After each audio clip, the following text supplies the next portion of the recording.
Hello students, in this video I am Kumar going to discuss important multiple choice questions part 1, that is MCQs of chapter 1, electric charges and electric fields of class 12. This video will be helpful to the students of class 12 physics CBSE board term 1 examinations and also a state boards examinations.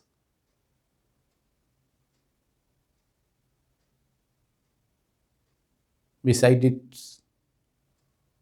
this video will also be helpful for the students preparing for NEET and IIT mains entrances.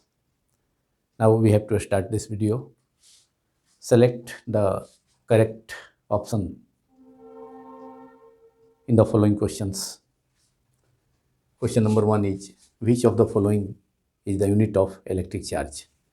Option A, Coulomb. C, B, a state Coulomb, symbol a state C, AB Coulomb, ABC, C for Coulomb, D, all the above.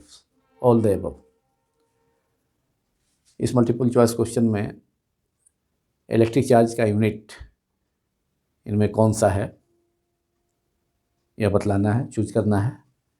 तो Coulomb C, symbol C is SI unit of electric charge. A state Coulomb, a state C is the CGS unit or electrostatic unit of electric charge. CAB Coulomb, symbol ABC, is the electromagnetic unit EMU of electric charge. And so all three A, B and C are the units of electric charge. So option D is correct, all the above. So all the above, all three options A, B, C, all three units are the units of electric charge. So correct option is all the above. इनमें से सभी A, B, C तीनों electric charge के units हैं. तो D option D correct है. Examination halls में OMR seat provide होने पर ऑप्शन डी सही है. तो उसके पूरे सर्किल को, ऑप्शन डी के पूरे सर्किल को कंप्लीटली ब्लू पेन और ब्लैक पेन से कलर करना होगा. Now question number 2. A body is positively charged. It has option A, excess of positrons, B, excess of electrons, C, deficiency of electrons, D, deficiency of protons. कोई body positively charge है, उस पर positive charge है, तो उसमें होगा option A है excess of positron. Yes, positron excess ये पॉसिबल नहीं है. B, excess of electrons. Excess of electrons होगा तो बॉडी निगेटिवली चार्ज हो जाएगा, पॉजिटिवली चार्ज नहीं होगा. अब ऑप्शन सी पर विचार करते हैं, डिफिशेंसी ऑफ इलेक्ट्रॉन्स. अगर इलेक्ट्रॉन किसी बॉडी पर इलेक्ट्रॉन की डिफिशेंसी होगी तो इसका मतलब है कि इलेक्ट्रॉन की कमी है, इसका मतलब पॉजिटिव चार्ज उस पर ज़्यादा है. तो ऑप्शन सी. और क्वेश्चन है कि body is positively charge, it has deficiency of electrons. This option is correct, deficiency of electrons. Option D is deficiency of protons. तो ये तो होगा नहीं. डिफिशेंसी ऑफ प्रोटॉन्स का मतलब है कि पॉजिटिव चार्ज की कमी, तो वह निगेटिव चार्ज हो जाएगा. यहाँ बॉडी पॉजिटिवली चार्ज है. सो correct option is deficiency of electrons. Electron की कमी है, इलेक्ट्रॉन्स की कमी है उस चार्ज बॉडी में. इलेक्ट्रॉन्स की कमी का मतलब है कि इलेक्ट्रॉन कम है तो पॉजिटिव चार्ज उसमें क्या होगा, ज़्यादा होगा, अधिक होगा. Question number 3. In the process of charging the mass of negatively charge body. Option A increases, B decreases, C remains constant and D none of above. Charging के प्रोसेस में निगेटिवली चार्ज बॉडी का mass increase करेगा, B decrease करेगा, C remains constant, D none of above. तो charging के process में negatively charge body electrons को acquire करेगा. तो इलेक्ट्रॉन, चूँकि इलेक्ट्रॉन में मास होता है, स्मॉल मास ही होता है लेकिन मास तो होता है 9.1 इंटू 10⁻³ kg. तो जब बॉडी को चार्ज किया जाता है तो निगेटिवली चार्ज बॉडी का पर the mass of the negatively charge body, तो निगेटिव चार्ज का मैग्नीट्यूड बढ़ता है, तो इस प्रकार इलेक्ट्रॉन की संख्या बढ़ती है निगेटिवली चार्ज बॉडी पर, तो इलेक्ट्रॉन पर मास होता है तो उसका मास भी इंक्रीज करेगा। निगेटिवली चार्ज बॉडी का मास इंक्रीज करेगा और पॉजिटिवली चार्ज बॉडी का, चूँकि इलेक्ट्रॉन का ट्रांसफ़र कर रहा है तो इसलिए उसमें इलेक्ट्रॉन की संख्या घटेगी, और प्रत्येक इलेक्ट्रॉन, ईच इलेक्ट्रॉन का कुछ मास है 9.1 × 10⁻31 kg। तो जो बॉडी निगेटिवली चार्ज है तो वह इलेक्ट्रॉन ऑब्टेन करेगा पॉजिटिवली चार्ज बॉडी से, तो इस प्रकार नंबर ऑफ इलेक्ट्रॉन्स बढ़ेंगे तो मास भी, निगेटिवली चार्ज बॉडी का मास भी इंक्रीज करेगा। So option A is correct. Now question number 4, a method for charging a conductor without bringing a charged object in contact with it is called, option A electrification, B magnetization, C electromagnetic induction and D electrostatic induction. The correct option is D is correct option, D is correct option. So option D is correct, electrostatic induction. In अगर किसी body को उस method में, वैसा method जब किसी body को, किसी चार्ज बॉडी को किसी दूसरे चार्ज बॉडी के निकट बिना टच किए हुए उसको ले जाते हैं, तो ए method for charging a conductor without bringing a charged object in contact with it. अब किसी बॉडी को चार्ज करना है तो उसके नज़दीक दूसरा चार्ज बॉडी को लाते हैं, लेकिन बिना कांटेक्ट के, उसको सटाना नहीं है, कांटेक्ट में ही लाना है, थोड़ा दूर ही रखना है। तो किसी अनचार्ज बॉडी के कांटेक्ट में अगर किसी अनचार्ज बॉडी के कांटेक्ट में के नज़दीक अगर कोई चार्ज बॉडी लाया जाता है, केवल कांटेक्ट नहीं कराना है, टच नहीं कराना है, उससे थोड़ा दूर रखना है। इस प्रोसेस के कारण उस अनचार्ज बॉडी पर भी चार्ज बॉडी का अपोजिट नेचर का चार्ज डेवलप हो जाता है। तो इस प्रोसेस को कहा जाता है electrostatic shielding, electrostatic induction.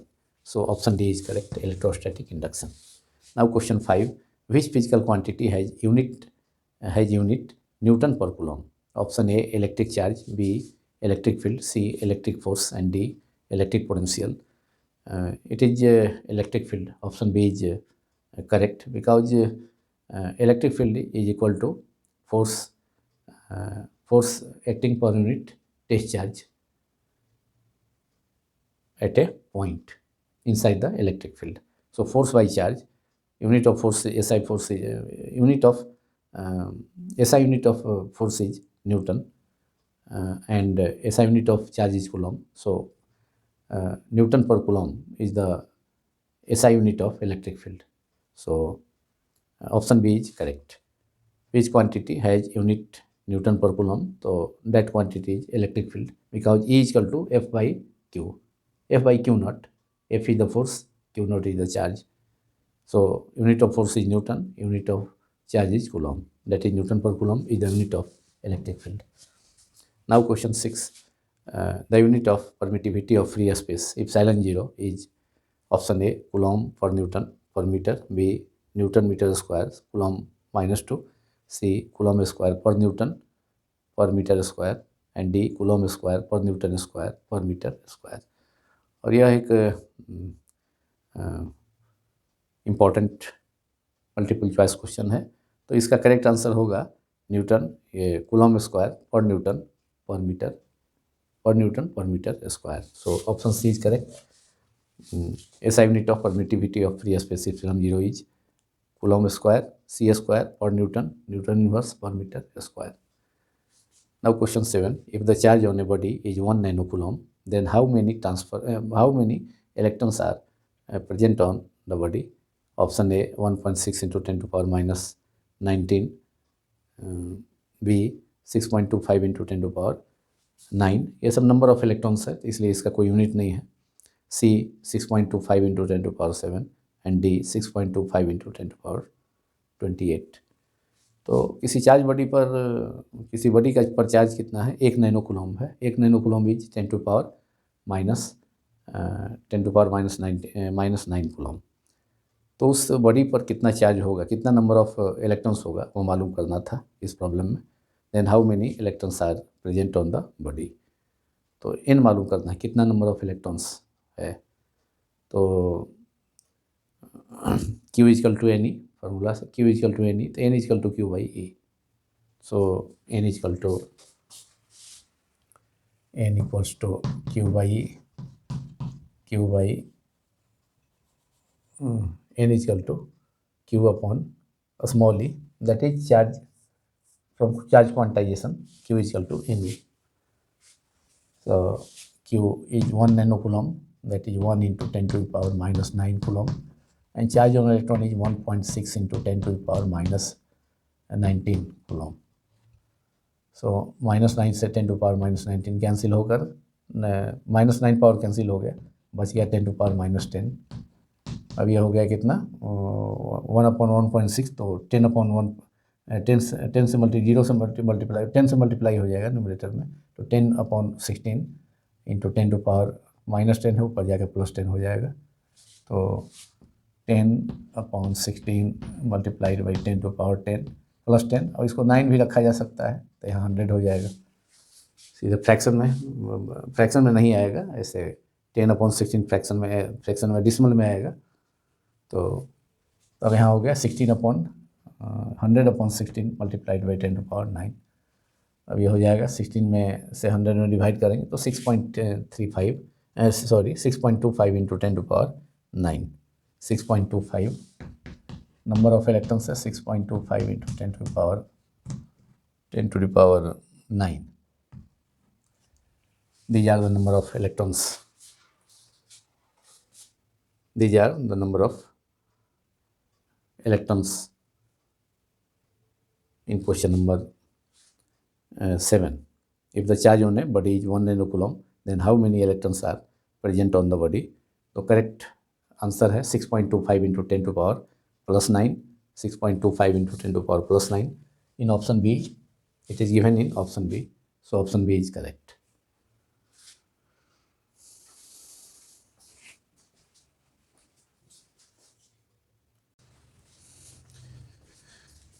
Now multiple choice question 8.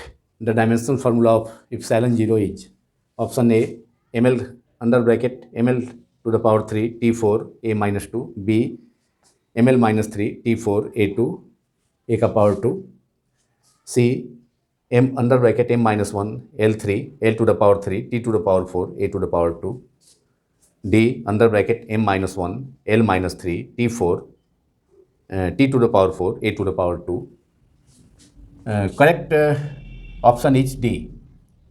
Option D is correct. That is under bracket dimension formula of epsilon 0 is under bracket m minus 1 L minus 3 T to the power 4 A to the power 2.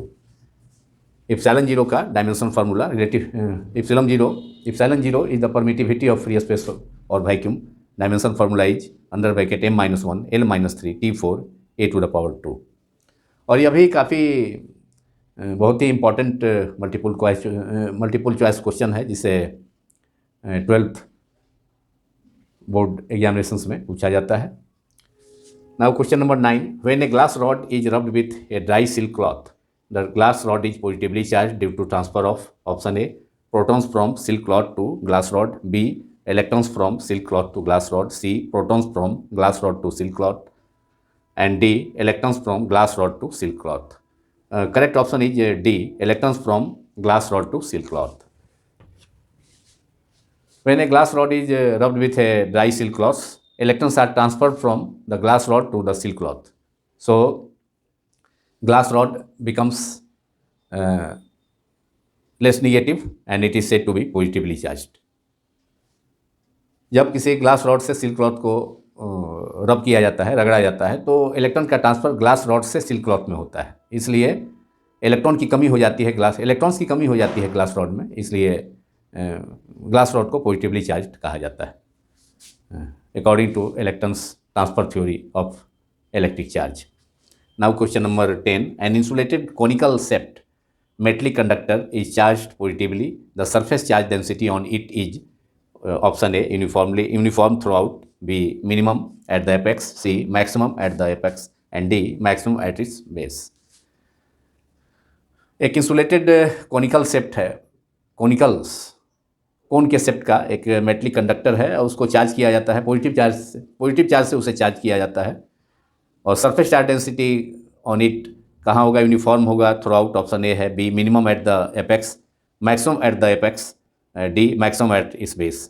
तो base पर तो maximum नहीं होगा, लेकिन base का area सबसे ज़्यादा होगा, तो सबसे एरिया ज़्यादा है तो बेस पर तो मिनिमम हो जाएगा चार्ज, क्योंकि सरफेस चार्ज डेंसिटी होता है sigma equal to surface charge density charge पर unit area Q upon A. Area apex का सबसे कम होगा, क्योंकि पॉइंट सेप्ट है एपेक्स, तो इसलिए एपेक्स और वर्टेक्स, तो उसका एरिया कम है, तो एरिया मिनिमम है तो सरफेस चार्ज डेंसिटी क्या होगा, सरफेस चार्ज डेंसिटी अधिक होगा, मैक्सिमम होगा। और बेस का किसी कोन के बेस का एरिया सबसे ज़्यादा होता है, तो सरफेस एरिया डिनोमिनेटर में है, तो एरिया ज़्यादा होगा तो सरफेस चार्ज डेंसिटी उसका कम होगा, तो इसलिए बेस का सरफेस चार्ज डेंसिटी मिनिमम होगा। जबकि एपेक्स का जो वर्टेक्स है कौन का, तो कॉनिकल शेप का है, तो उसका एरिया बहुत ही कम होगा, मिनिमम होगा, तो सरफेस चार्ज डेंसिटी मैक्सिमम होगा। So option C is correct, maximum at the surface charge density on the conical shaped metallic conductor is maximum at the apex और vertex. Option C is correct.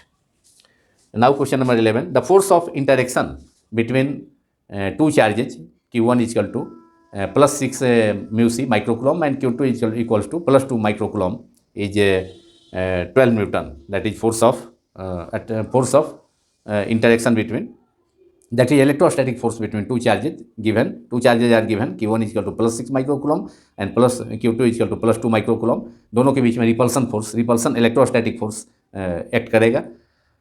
If charge Q is equal to minus 2 microcoulomb is added to each of the charges, then the new force of attraction is option A 2 into 10 to power minus 7 Newton, B 0, C 30 Newton, D 2 into 10 to power minus 3 Newton. अब दो charges है Q1 plus 6 microcoulomb and Q2 plus 2 microcoulomb, उनके बीच का जो force है, जो कि जाहिर है कि दोनों का चार्ज पॉजिटिव है, तो सिमिलर चार्जेस के बीच में रिपल्सन फोर्स, तो इलेक्ट्रोस्टैटिक फोर्स यहाँ रिपल्सन नेचर का होगा और उसका मैग्नीट्यूड दिया है 12 न्यूटन. अब एक कोई charge, third charge Q equal to minus 2 microcoulomb is added to each of charges, मतलब Q1 6 माइक्रोकुलम में भी minus two microcoulomb charge add किया जाता है, और Q2 दूसरा चार्ज है 2 माइक्रोकुलम, उसमें भी माइनस 2 माइक्रोकुलम ऐड किया जाता है. तो 6 माइक्रोकुलम में माइनस 2 माइक्रोकुलम ऐड किया जाएगा तो नेट चार्ज कितना बचेगा, 6 माइनस 2 4 माइक्रोकुलम, और 2 माइक्रोकुलम में माइनस 2 माइक्रोकुलम चार्ज ऐड किया जाएगा तो वो जीरो हो जाएगा. तो अब इस स्थिति में Q2 charge, second charge zero हो गया और फर्स्ट चार्ज रिड्यूस होकर के 6 माइक्रोकुलम से 4 माइक्रोकुलम हो गया. अब चूँकि कुलम्स लॉ से F equal to K into Q1 Q2 by R square, तो Q2 चार्ज ही जीरो हो गया न्यूमिनेटर में, Q2 दूसरा चार्ज जीरो हो गया, माइनस 2 माइक्रोकुलम चार्ज ऐड किया गया तो फोर्स कितना हो जाएगा, zero. So correct option is B, option B is correct, that is zero. Force acting between, new force acting between two charges is zero if a third charge Q is equal to minus 2 microcoulomb is added to each of charges. Now question number 12. A charge Q is placed at the center of the line joining. A charge small q is placed at the center of the line joining two equal charges, capital Q and capital Q. The system of the three charges will be in equilibrium if a small q is equal to option A है minus Q capital Q by 2, B minus capital Q by 4, C plus capital Q by 4, and option D is plus Q by 2. Correct option is B, minus Q by 4. यहाँ दो charges है, कैसे, तो यहाँ दो charges है, suppose किया जाए ए पॉइंट तथा बी पॉइंट पर दो एक्सट्रीम्स हैं, वहाँ चार्जेज रखे जाते हैं प्लस क्यू, और बीच में सेंटर है, सेंटर पर ओ है चाहे या सी है, तो यहाँ पर प्लस क्यू चार्ज है. अब ये सिस्टम इक्विलिब्रियम में होगा, तो इसके लिए force acting on charge Q placed at the centre, small Q placed at the centre due to charge capital Q at A और कैपिटल Q एट ए और capital Q at B will be equal and opposite to the charge acting between the force acting between two charges, capital Q and capital Q at the extremes. That is, we have K into force acting between capital Q placed at A, or B on Q, a small q placed at the center of the line joining between two charges, that is k into q, capital Q into a small q, और distance suppose किया जाए capital Q और small q के बीच में x है, मतलब x and x distance, मतलब ए पर q चार्ज है, उससे सेंटर का डिस्टेंस, सेंटर पर जो चार्ज है स्मॉल q, उसका डिस्टेंस x है।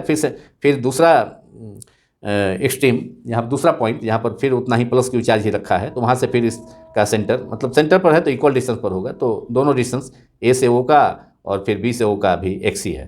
तो कूलॉम्स लॉ से force acting on charge plus q kept at the center of the line joining between two charges due to charge either charges placed at point A, that is Q, or placed at point B is K capital Q mod of capital Q mod of small q upon x square, and this will equal to the force acting between, this will equal and opposite to the, this will equal in magnitude but opposite in direction to the force acting between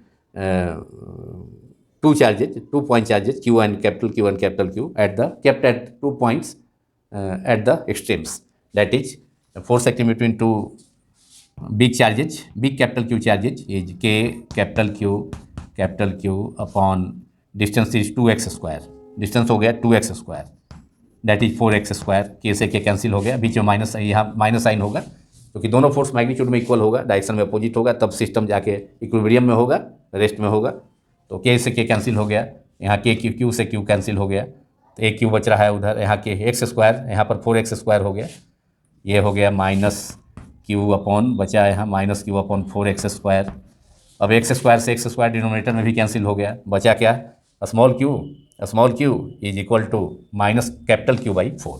so option B is correct, small q is equal to minus capital Q by 4, और उस situation में system of 3 charges equilibrium में होगा। Option B is correct, small q is equal to minus capital Q by 4। और यह भी एक बहुत ही अच्छा मल्टीपल चॉइस ऑब्जेक्टिव क्वेश्चन है, बल्कि प्रॉब्लम है।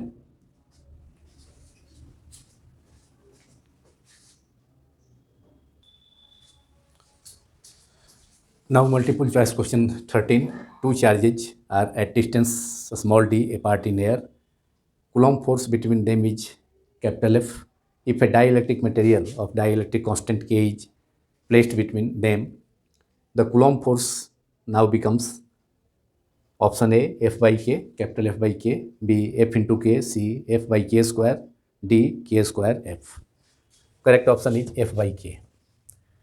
एयर में और वैक्यूम में अगर दो चार्जेज हैं तो उसके बीच का फोर्स जो डी डिस्टेंस पर सेपरेटेड है, तो उनके बीच का फोर्स दिया है इलेक्ट्रोस्टैटिक फोर्स। ये 2 चार्जेज हैं, सपोज किया जाए कैपिटल क्यू डिस्टेंस दी है, तो एयर में जब है तो फोर्स कितना है, दोनों एक दूसरे को सिमिलर चार्ज लिया गया है तो एक दूसरे को रिपेल करेगा, तो इलेक्ट्रोस्टैटिक फोर्स एफ है। अब इसी 2 चार्जेज को उस मीडियम में रखा जाए जिसके लिए डाइलेक्ट्रिक कांस्टेंट के है, तो कूलम्ब्स लॉ से एयर के लिए और वैक्यूम के लिए, एयर के लिए फोर्स जो होगा 1/4 pi epsilon naught, 1/4 pi epsilon naught capital Q mod of capital Q plus Q, फिर mod of plus Q, that is Q square upon distance is D square, ये हो गया। तो फॉर एयर और vacuum epsilon r equal to epsilon r और K equal to 1। लेकिन जब दोनों चार्जेज को, if both charges are kept in medium of dielectric constant K, then force between 2 charges is Fm equal to 1/4 pi epsilon naught is K, that is 1/4 pi epsilon naught is K 9 × 10⁹, और नीचे में factor हो जाएगा 1/4 pi. असल actually Coulomb's law में F equal to force acting between 2 charges is F equal to K Q1 Q2 upon R square, where K is 1/4 pi epsilon, and epsilon is the absolute permittivity of the medium, and it is equal to epsilon naught into epsilon r. So for air or vacuum, epsilon r is taken as 1, so force acting between 2 charges in air only becomes simply 1/4 pi epsilon naught in place of epsilon, because epsilon r or K is 1 Q upon D square, but in a medium it is 1/4 pi epsilon naught into epsilon r, and epsilon, in place of epsilon r we can write capital K and Q square upon D square. So if therefore Fm by Fa is equal to F, in the problem Fa is equal to F, If both charges are kept in air d distance apart, then force between them is capital F. The Fa is F. If we take the ratio of Fm by Fa, then 1 by 4 pi epsilon naught will cancel out. Q square by d square will cancel out. Therefore, Fa is equal to Fm is equal to Fm by Fa is equal to simply क्या बच जाएगा, simply बच जाएगा उसमें k बच जाएगा, factor में k बच जाएगा, k ऊपर चला जाएगा, तो F M by F A equal to only k, therefore F M equal to, therefore new force becomes F M equal to, if you divide Fm by Fa, then 1 by 4 pi epsilon naught k q square by d square upon 1 by 4 pi epsilon naught q square by d square. तो 1 by 4 pi epsilon naught q square by d square will cancel out. So we will only left with Fm by Fa is equal to 1 upon k. यही बचेगा 1 upon k. Therefore Fm is equal to Fm by Fa is equal to 1 upon k. Therefore Fm is equal to Fa after cross multiplication. Fm is equal to Fa by k. That is, here Fa is force acting between two charges in air is in the problem, it is given capital F, that is F by K. So option A is correct. Now question number 14. 2 point charges Q1 and Q2 are at separation small r. The force acting between them is given by capital F is equal to K Q1 Q2 upon r square, that is Coulomb's law. The constant K, proportionality constant K, depends on option A only on the units, B only on medium between charges, C both on option A and option B, and D neither on A nor on B. Correct option is C, both on A and B, because value of K depends on constant, proportionality constant depends on the units also. In SI unit K is equal to 1 by 4 pi epsilon naught, that is 9 into 10 to power 9, but in CGS unit K is equal to 1. So K depends on the units and also on medium between charges, और दोनों charge के बीच के medium पर भी depend करेगा, जैसा कि अभी हमने देखा एयर है, उसके बाद दूसरा कोई मीडियम है, डाइलेक्ट्रिक कांस्टेंट के है, तो फोर्स का वैल्यू चेंज हो गया. तो since K is inversely proportional to, since K is inversely K is proportionality constant, so and value of K is 1 by 4 pi epsilon. So epsilon is inversely proportional. Epsilon, permittivity of the medium is inversely proportional to F. So proportionality constant K depends on both both on the units and on medium between charges also. So option C is correct, both on A and B. Now question number 15. Two like point charges separated by a certain distance exert a force of 0.04 Newton on each other when the distance of separation between them between two charges, that is them, is halved, आधा हो जाता है, half हो जाता है, halved. The force exerted by each on the other charges will be A, option A 0.16 Newton, B 0.02 Newton, C 0.08 Newton, and D 0.01 Newton. Correct option is 0.16 Newton. Because when the distance between of separation between two charges is halved, then force distance becomes d by 2 in the denominator, d by 2 square, d, that is d square by 4, तो 4 ऊपर चला जाएगा और दोनों point charges के बीच में दोनों, एक पॉइंट चार्ज दूसरे पर फोर्स एक्सर्ट कर रहा है कितना, 0.04 न्यूटन ऑन ईच अदर, जब डिस्टेंस डी है तब. तो उस सिचुएशन में क्या होगा कि अब 4 ऊपर चला गया तो 0, अब पहले फोर्स कितना है 0.04 है, अब न्यू फोर्स हो गया तो पहले फोर्स है कितना F है, अब फोर्स हो गया कितना, अब 4 टाइम्स हो गया, 4 टाइम F डैश हो गया कितना, हाफ डिस्टेंस होगा तो फोर्स बढ़ जाएगा, तो 4 माने 4F हो गया, तो 4 इंटू F का वैल्यू कितना है, F का वैल्यू कितना है 0.04, तो 4 into 0.04 that is 0.16 Newton. So correct option A is the correct option, which is 0.16 Newton. Now question number 16. A charge capital Q is placed at one of the opposite corners of a square. A charge small q is placed at each of the other two corners. If the net electrostatic force on capital Q is 0, then capital Q by a small q, ratio of two charges, that is big capital Q and a small capital Q, equals to option A -2 root 2, B -1, C 1 and D -1 by root 2। इसमें correct option होगा A -2 upon root 2। लेकिन कैसे होगा इसको भी मैं इसे solve करता हूँ। तो यहाँ पर एक स्क्वायर है और इसके दो अपोजिट कॉर्नर्स पर चार्जेज रखे जाते हैं capital Q. A charge Q is placed at each of the opposite corners of A square. तो स्क्वायर के दो कॉर्नर पर कैपिटल क्यू चार्ज रखे जाते हैं। सपोज किया जाए एक स्क्वायर है जिसका साइड डी है, डी और एल कुछ भी माना जा सकता है। यह स्क्वायर है। अब यहाँ फर्स्ट चार्ज मान लेते हैं, यहाँ पर ये फर्स्ट चार्ज है, यहाँ चार्ज स्मॉल क्यू पर में, और यहाँ कैपिटल क्यू सेकेंड चार्ज है। फर्स्ट चार्ज है, सेकेंड चार्ज है, यहाँ पर थर्ड चार्ज। फिर कॉर्नर पर दोनों अपोजिट कॉर्नर पर सेम चार्ज है, तो यहाँ पर फिर स्मॉल क्यू सपोज किया जाए अकॉर्डिंग टू द प्रॉब्लम। ये थर्ड चार्ज है और यहाँ फोर्थ चार्ज है। यहाँ पर भी कैपिटल क्यू, क्योंकि सेकेंड कॉर्नर के डायगनली अपोजिट है।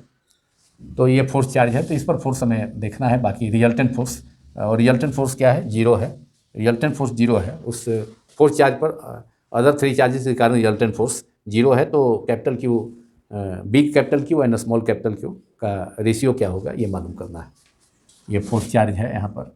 अब यहाँ पर क्या होगा कि क्यू और क्यू दोनों माने डायगनली अपोजिट जो कॉर्नर पर, कॉर्नर टू और कॉर्नर फोर, ये सेकेंड कॉर्नर पर और फोर्थ कॉर्नर पर जो चार्जेज हैं capital Q and capital Q suppose किया गया है। तो कैपिटल क्यू के कारण कैपिटल क्यू पर जो फोर्स काम करेगा उसका डायरेक्शन होगा, कूलॉम्स लॉ से उसका मैग्नीट्यूड मिल जाएगा। तो इसका डायरेक्शन होगा इधर, इसी के लॉन्ग। इसको आगे प्रोड्यूस कर दिए अपवार्ड डायरेक्शन में डायगनली। ये एक फोर्स हो गया। दूसरा के कारण चौथे पर है force experience by charge Q, charge capital Q placed at fourth corner due to charge placed at the second corner diagonally opposite corner. तो ये एक फोर्स हो गया। एफ फोर्स माने force experience by charge capital Q 4 लिखा जा सकता है। और फिर ये फोर्थ कॉर्नर पर जो चार्ज क्यू है, फर्स्ट चार्ज के कारण भी फोर्स एक्सपीरियंस करेगा। इसका डायरेक्शन इधर हो जाएगा।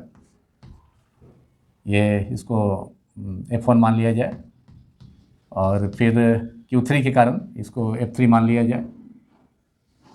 Q3 मतलब थर्ड कॉर्नर पर जो चार्ज है स्मॉल क्यू, तो उसके कारण जो फोर्स है इसको मान लिया जाए अपवर्ड डायरेक्शन में। ये अब प्लस क्यू चार्ज के कारण कैपिटल क्यू पर फोर्स एक्ट करेगा, तो ये रिपल्सन फोर्स होगा। तो ये इसको सपोज किया जाए अपवर्ड डायरेक्शन में, ये होगा बाहर की ओर। F3 हो गया, F3 हो गया, ये F1 हो गया। Q1 चार्ज मैंने फर्स्ट कॉर्नर पर जो क्यू चार्ज है उसके कारण फोर्थ कॉर्नर पर जो चार्ज कैपिटल क्यू है उस पर फोर्स होगा F1। और फिर अब Q2 सेकेंड कॉर्नर पर, स्क्वायर के सेकेंड कॉर्नर पर जो चार्ज है प्लस क्यू, इसके कारण फोर्स होगा। इसके कारण फोर्स होगा फोर्थ कॉर्नर पर जो सिमिलर चार्ज है कैपिटल क्यू, उस पर फोर्स हो गया कितना? F2 हो गया। F2 हम पहले मालूम कर लेते हैं। लेकिन रिजल्टेंट फोर्स जीरो है, मतलब कैपिटल क्यू फोर्थ कॉर्नर पर जो चार्ज कैपिटल क्यू है उस पर बाकी अदर थ्री कॉर्नर्स पर जो चार्जेज है उसके कारण रिजल्टेंट फोर्स कितना है? जीरो है। दैट इज रिजल्टेंट फोर्स कितना हो जाएगा? और इस यहाँ पर साइड इसका, इस साइड को डी मान लिया जाए। डी स्क्वायर है डी। तो resultant force acting on charge Q due to remaining charges is using Coulomb's law. F2 plus F2 का मॉड ले लेते हैं प्लस, अब इन दोनों के कारण रिजल्टेंट, मतलब F1 और F3 का रिजल्टेंट भी मान लिया जाए F' है, वह इसी के लॉन्ग होगा, F2 के लॉन्ग ही होगा पैरेललोग्राम लॉ से। Root under F1 square plus F3 square plus 2F1 mod F3 mod cos 90, दोनों एक दूसरे के म्यूचुअली परपेंडिकुलर है F1 एंड F3। तो दोनों का रिजल्टेंट हो जाएगा mod of F1 square mod of F1 square mod of F1 square plus mod of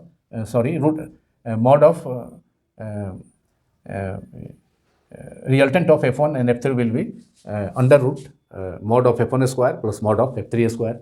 दोनों के बीच के एंगल जीरो है, तो third term 2 F1 mod F3 mod into cos 90 according to parallelogram law, तो थर्ड टर्म जीरो हो जाएगा, तो केवल F1 mod square that is F1 square plus F2 square ही, इसको F3 स्क्वायर ही लिखा जाए, और इसका भी डायरेक्शन उधर ही होगा जिधर F2 का डायरेक्शन है, उसी डायरेक्शन में ये भी होगा, F2 के लॉन्ग ही होगा, तो दोनों सम अप हो जाएगा, तो दोनों का रिजल्टेंट जो होगा वो क्या होगा, जीरो हो जाएगा। नेट फोर्स हो गया का मैग्नीट्यूड जीरो हो जाएगा, acting on charge capital Q placed at corner 4 of the square is capital F mod of capital F equal to F2, मतलब सेकेंड कॉर्नर पर जो सिमिलर थे कैपिटल क्यू चार्ज है, उसके कारण फोर्थ कॉर्नर पर जो कैपिटल क्यू चार्ज है उस पर रिपल्सन फोर्स काम करेगा उसी डायरेक्शन में, upward direction,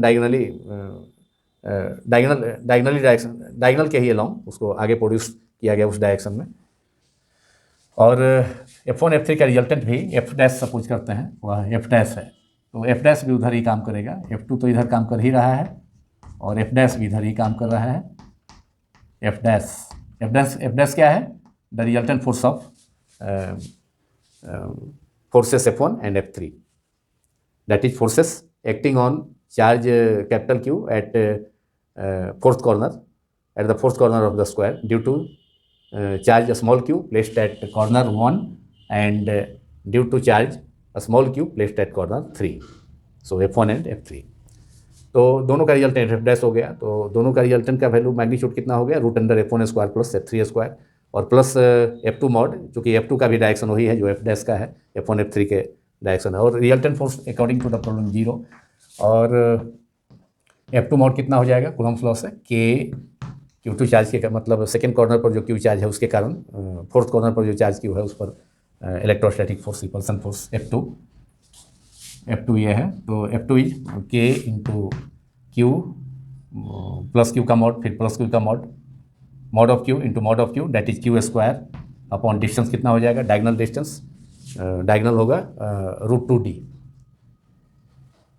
D that is D square root under D square plus D square, diagonal distance जो होगा root under D square plus D square that is 2d square that is d root to, तो d root to का square plus अब इन दोनों का resultant F1 square plus F3 square. F1 is दोनों same होगा क्योंकि Q स्मॉल Q चार्ज के कारण ही कैपिटल Q पर कॉर्नर 1 पर जो चार्ज है वह भी और कॉर्नर 3 पर भी सेम चार्ज है, तो रिजल्टेंट फोर्स हो जाएगा, इसके कारण दोनों सिमिलर हो जाएगा, ऐड हो जाएगा K small Q into capital Q upon D square, फिर small Q plus capital Q into capital Q K into small Q capital Q by D square that is 2, दोनों सेम चार्ज है, magnitude same होगा, तो 2 सीधे लिख देते हैं,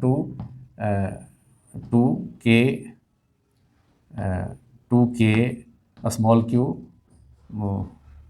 Q into capital Q multiplied by distance है स्क्वायर का side D square, it is D square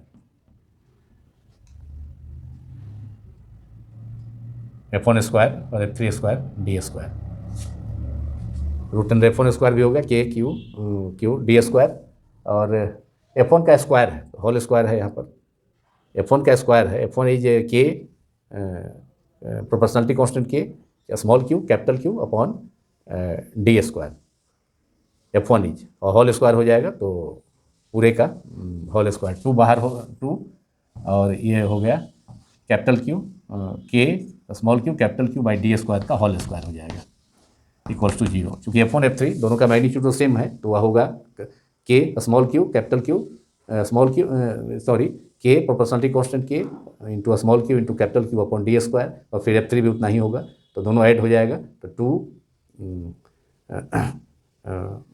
मतलब K into Q into capital Q upon D square, और यहाँ पर 2 कर दिए, दोनों सेम टर्म आएगा, F1 स्क्वायर भी इतना ही और F2 स्क्वायर भी इतना ही, दोनों को ऐड करके 2 root under 2 K small Q capital Q by D square का होल स्क्वायर। अब इसका स्क्वायर रूट हो जाएगा कितना, रूट 2 तो होगा, रूट 2 तो का होल स्क्वायर नहीं है, 2 का होल स्क्वायर नहीं है, रूट 2 बाहर है ब्रैकेट के, लेकिन ब्रैकेट के बाहर है लेकिन स्क्वायर रूट के अंदर में है, तो अब ये हो जाएगा, अब ये होगा, और K capital Q square upon D root 2 square, तो that is D root 2 square means root 2 square 2D square equals to minus अब ये प्लस है, रिजल्टेंट फोर्स 0 है, इस साइड को बाहर, इस टर्म को बाहर करते हैं तो √2 और ये K Q small Q capital Q by D square का होल स्क्वायर, तो इसका स्क्वायर रूट हो जाएगा K small Q capital Q by D square, K small Q capital Q by D square. Now k and k will cancel out. Capital Q square in LHS and RHS in the denominator. Capital Q LHS के denominator में Q square है, RHS के denominator में Q है, तो एक Q cancel हो गया इसका, तो एक Q बचेगा, Q का power 1 that is Q upon, और नीचे डी स्क्वायर से डी स्क्वायर कैंसिल हो गया, तो हमें Q और कैपिटल Q और स्मॉल q का रेशियो मालूम करना है. Capital Q by small q हो गया कितना, -2√2 capital Q by small q equal to -2√2. तो ये सॉल्व भी कर दिया गया, ये जो प्रॉब्लम था. तो दोनों चार्जेस का ratio big Q capital Q और स्मॉल क्यू का रेशियो -2√2. सो ऑप्शन ए पहले ही कहा था हमने, -2√2 होगा. तो इसी multiple choice question that is problem के साथ यह वीडियो समाप्त होता है. इस वीडियो में अभी तक जो कि पार्ट 1 है इम्पॉर्टेंट मल्टीपल चॉइस क्वेश्चंस का CBSE 12th board and states boards के लिए, और साथ ही साथ इसके अलावा नीट और IIT मेंस के स्टूडेंट्स भी इससे उनके लिए भी हेल्पफुल होगा. तो इसका पार्ट 1 मैंने डिस्कस किया अभी तक, जो कि mainly electric charges and Coulomb's law पर के क्वेश्चंस पर बेस्ड थे. तो इसलिए अभी electric field, electric flux, Gauss's law, ये सभी अभी बाकी है इस चैप्टर में. उस पर मल्टीपल चॉइस ऑब्जेक्टिव क्वेश्चन का डिस्कशन बाकी है. तो इसके लिए अब फिर से एक वीडियो की ज़रूरत होगी. तो अगले वीडियो में बहुत जल्द हम लोग डिस्कस करेंगे, मिलेंगे, और पार्ट 2 के साथ, मतलब chapter 1 electric charge and electric fields के इंपॉर्टेंट मल्टीपल चॉइस क्वेश्चंस के पार्ट 2 के साथ. यदि यह वीडियो आप सभी को पसंद आया हो तो इसे लाइक करें, दूसरों से शेयर करें, तथा अधिक से अधिक संख्या में सब्सक्राइब करना ना भूलें. Thank you very much.